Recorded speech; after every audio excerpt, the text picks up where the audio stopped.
अस्सलाम वालेकुम रहमतुल्लाहि व बरकात। अल्लाह के नाम से शुरू जो बड़ा कृपालु और अत्यंत दयावान है। मैं हूं मोहम्मद हफीज अंसारी और आप देख रहे हैं the political.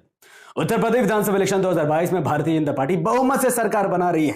Bharatiya Janata party इस वक्त 273 सीट जीतने की ओर आगे बढ़ रही है, जबकि समाजवादी पार्टी महज 125 सीट पर ही सिमट गई है और यह ढंगलाकर 110 सीट पर आकर गिरेगी।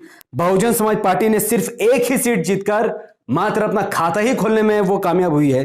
कांग्रेस 2 सीट और अन्य पार्टी 2 सीट जीती है। सवाल यह पैदा होता है कि भारतीय जनता पार्टी इतनी महंगाई होने के बावजूद भी डीजल, पेट्रोल, गैस, बेरोजगारी, नदी में बह रही लाशें और जब आपको कोरोना में बेड नहीं मिल रहा था तो फिर बीजेपी आखिर जीती कैसे? तो बीजेपी को प्रचंड बहुमत से कामयाब करने में बहुजन समाज पार्टी का बहुत बड़ा हाथ रहा है। आप में से बहुत सारे मुसलमानों को लगता होगा कि ओवैसी साहब यूपी जाने से बीजेपी जीती है। यह गलत बात है।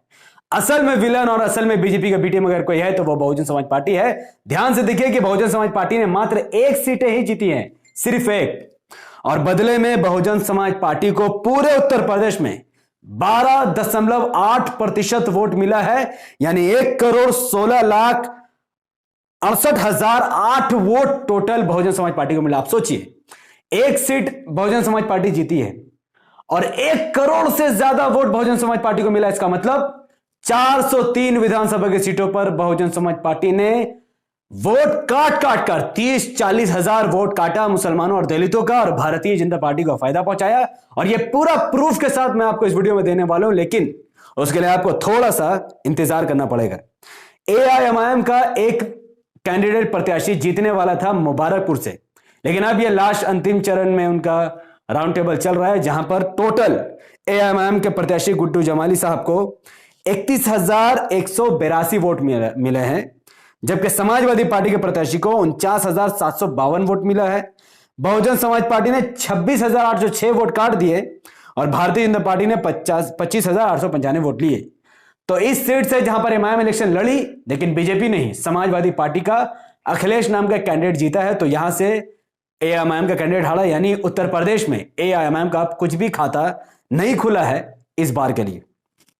योगी आदित्यनाथ की अगर सीट की बात की जाए तो योगी आदित्यनाथ पूरे उत्तर प्रदेश में सबसे ज्यादा वोट लेने वालों में से एक बन चुके हैं, क्योंकि योगी आदित्यनाथ को गोरखपुर उर्बन से भारतीय जनता पार्टी की तरफ से 1,64,170 वोट मिला है। गंगा में लाश, बेरोजगारी, भ्रष्टाचार, हाथरस, इसके बावजूद भी किसानों को लाठीचार्ज, किसानों को मौत के घाट उतार देने वाली पार्टी को, योगी आदित्यनाथ को 1,64,000 लोगों ने वोट दिया है। ईवीएम में गड़बड़ी नहीं है, लोगों के दिमाग में गड़बड़ी है। और जबकि यहां समाजवादी पार्टी के प्रत्याशी को महज 60,403 वोट मिला है। अब जो जाहिल बेगैरत जुम्मन मुसलमान कहते हैं कि एमआईएम के लड़ने से बीजेपी जीती है, भाई साहब गोरखपुर में एमआईएम नहीं लड़ी। इस पूरे लिस्ट में एमआईएम का नाम तक जिक्र नहीं, ना ही ओवैसी साहब वहां गए थे, ना ही ओवैसी साहब को कोई भूत वहां गया था। लेकिन भारतीय जनता पार्टी समाजवादी पार्टी से 1,00,000 वोटों से जीत गई है। अब इसके बाद भी मुझे नहीं लगता कि कोई एमआईएम को बीजेपी बी टीम कहेगा, और जो कहेगा वो पक्का बेगैरत, जाहिल और 1 नंबर का जुम्मन होगा, जिसका सिर्फ मजाक बनाया जा सकता है, जिसको सीरियस में लेना ही अपने आप में बहुत बड़ी बेवकूफी है। ओके, आजम खान साहब ने भी इलेक्शन लड़ा, जो कि इस वक्त जेल में है। आजम खान साहब ने रामपुर से इलेक्शन, उन्होंने पर्चा भरा, जेल में रहते हुए वो चुनाव लड़े, और जेल में रहकर भी आजम खान साहब को रामपुर से 1,30,528 वोट मिले, जबकि भारतीय जनता पार्टी दूसरे नंबर की पार्टी रही रामपुर में, जिन्हें 75,666 वोट मिले। कांग्रेस बहुजन समाज पार्टी ने 8-9 हजार वोट काटे, लेकिन रामपुर की जनता ने आजम खान को एक बार फिर से चुन लिया। तो आजम खान साहब को मैं बधाई देना चाहता हूं, जेल से रहते वो जीत गए, पर अफसोस के आने वाले कई सालों तक वो जेल में रहेंगे, क्योंकि आज भी वो गलत पार्टी के साथ खड़े हैं। अगर वो एआईएमआईएम में अगर आ जाते तो आज यूपी का माहौल कुछ अलग होता है। बीजेपी को जिताने में कुछ हद तक आजम खान साहब का भी गलत फैसला भी है। आजम खान साहब के बेटे भी चुनाव लड़ रहे थे सुअर विधानसभा सीट से, सुअर जो भी नाम है उसका, जहां से आजम खान साहब के बेटे को 1,25,797 वोट मिला, और बहुजन समाज पार्टी को 14,000, अपना दल के कैंडिडेट जो कि भारतीय जनता पार्टी का अलायंस वाला कैंडिडेट है उसको 64,000। इस सीट में कोई मजबूत प्रत्याशी नहीं था, लेकिन फिर भी अब्दुल्ला आजम यहां से जीत दर्ज करवाते हैं, अखिलेश यादव को अपना माए बाप बनाते हुए, तो उनको भी बहुत बहुत शुभकामनाएं। लेकिन अफसोस, अगर ये एमआईएम में आ जाते, अखिलेश यादव को छोड़ देते, तो बेचारा अखिलेश की सरकार बन जाती और एमआईएम के भी बहुत सारे सीट आ जाती। तो जीत लो, जीतो, इलेक्शन जीतो, सरकार तो बनेगी नहीं। अब देखते हैं कि बीजेपी से क्या तुम्हें बुलडोजर से कैसे क्या चलेगा, वो आप देखो।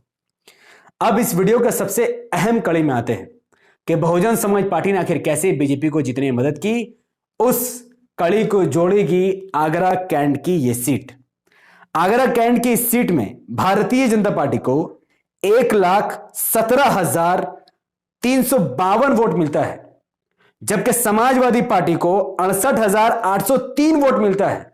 महज 40,000 या 35,000 वोटों से समाजवादी पार्टी भारतीय जनता पार्टी से हार जाती है, क्योंकि बहुजन समाजवादी के प्रत्याशी ने 54,216 वोट समाजवादी पार्टी के काट दिए, जिसका सीधा फायदा भारतीय जनता पार्टी को हुआ।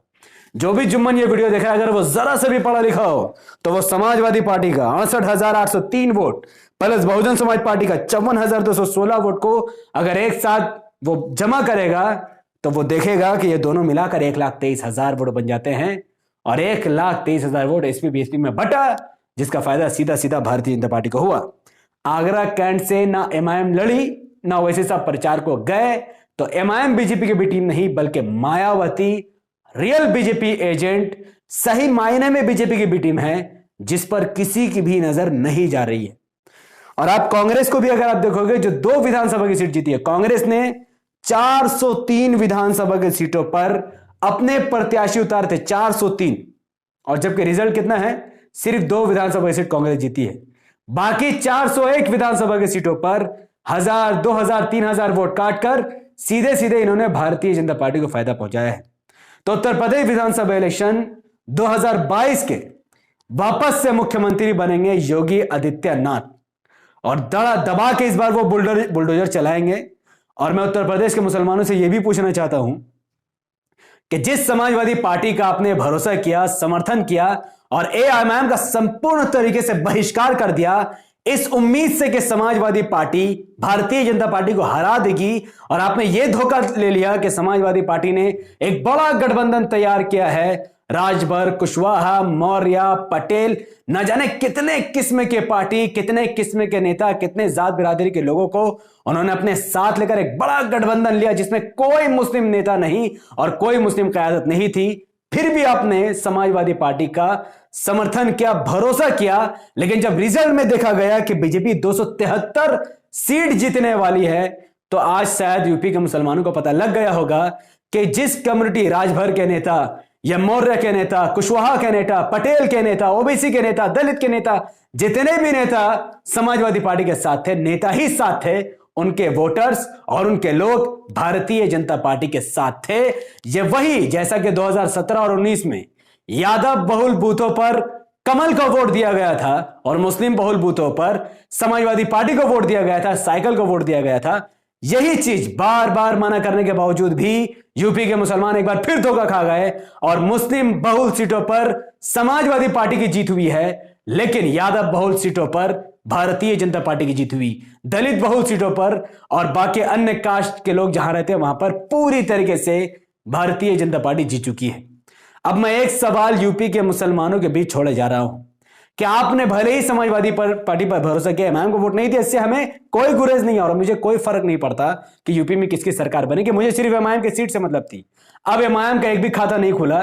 अब यूपी में जब योगी आदित्यनाथ, योगी बाबा का बुलडोजर चलेगा, तो क्या ये 125 विधायक जो समाजवादी पार्टी के जीतने वाले हैं, क्या योगी के बुलडोजर से आपको बचा सकेंगे?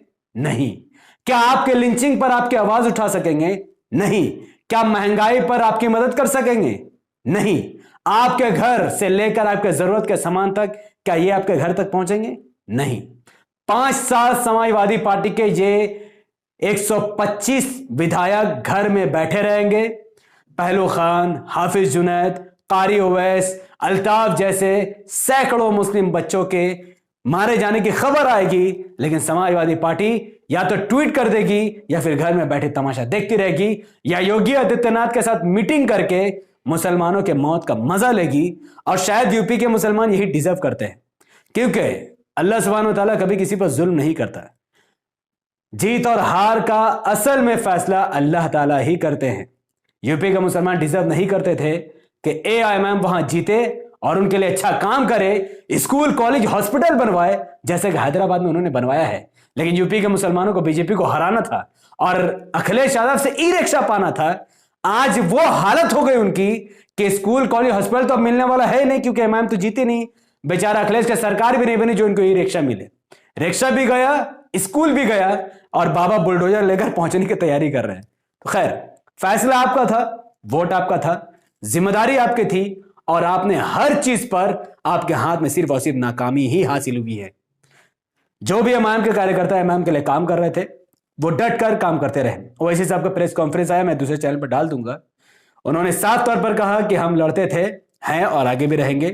2022 के उत्तर प्रदेश के इलेक्शन हार गए, 2024 में से ज्यादा जोर लगाएंगे और लोकसभा इलेक्शन में एआईएमआईएम की ताकत दिखाने की पूरी कोशिश करेंगे।